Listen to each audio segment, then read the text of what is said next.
From the very beginning, the iPad was designed to be very powerful, very capable, but also remarkably simple to use.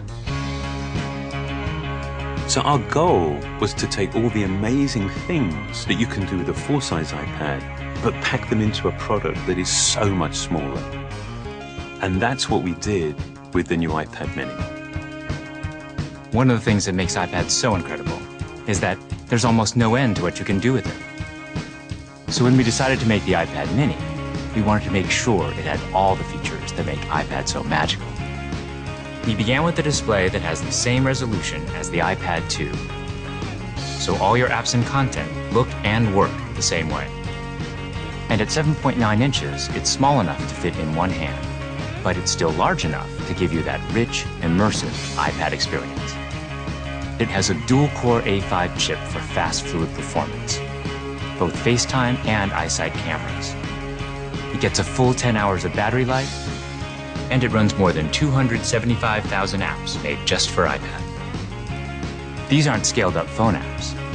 These are powerful apps that take full advantage of iPad mini's beautiful display. You can access all your favorite music, movies, and TV shows from the iTunes Store. 1.5 million books on the iBookstore, and over 5,000 magazines and newspapers on Newsstand.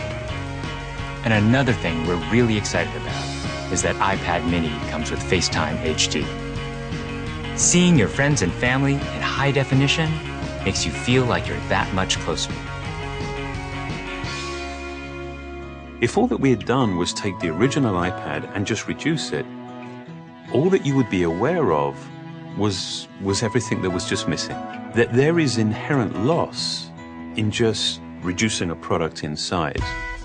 And what we did was we went back to the very beginning and we took the time to design a product that was a concentration of, not a reduction of the original. We felt strongly that 7.9 inches was exactly the right display size, but it became clear that we had to reduce the width of the borders so you can still pick it up and easily use it with one hand. We have continued to develop our unibody process. There are essentially two parts to the enclosure, the glass and the aluminium. And that junction where the two parts actually come together is incredibly important. The diamond cut chamfer meets seamlessly with the glass. And I think it's a beautiful detail that further reduces parts and actually makes it more durable. We also designed an entirely new smart cover for the iPad mini. By eliminating the separate aluminium hinge, we now essentially wrap the iPad mini in a single, simple colored material. The biggest challenge that we faced was incorporating all of these great features in a much smaller and lighter device. In order to do this, every part had to be custom designed, starting with the display.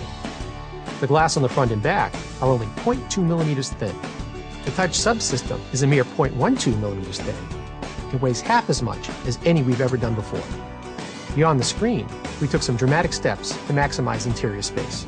It has the largest and thinnest single-cell battery we've ever designed. We designed a smaller motherboard to house the powerful A5 chip and built in the new, smaller Lightning connector. We also redesigned the iSight and FaceTime HD cameras, and they allow you to take amazing photos in HD video. We've been able to build all of this technology into a device that is only 0.68 pounds and 7.2 millimeters thin. All of these efforts combine to make a product that is incredibly thin and light and has absolutely remarkable levels of fit and finish. And I think the result is an extraordinary iPad, one that will be used in so many different places, in so many different ways.